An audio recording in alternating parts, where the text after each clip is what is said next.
مغفرة وصائرة وباطنة لا تغادر سوى الله الله في أصحابي لا تتخذوهم من بعدي غرضا فمن أحبهم فبحبي أحبهم ومن أبغضهم فببغضي أبغضهم قال النبي صلى الله عليه وسلم إذا رأيتم الذين يسبون أصحابي فقولوا لعنة الله على شرهم قال النبي صلى الله عليه وسلم لا تحصن مسلما من رآني أو من رآني فقد حرم الله عليه النار أو كما قال عليه الصلاة والسلام تعالوا عباد الله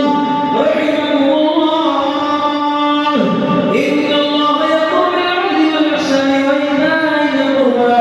وينهى عن الفحشاء والمنكر والبغي يعظكم لعلكم تذكرون فاذكروني أذكركم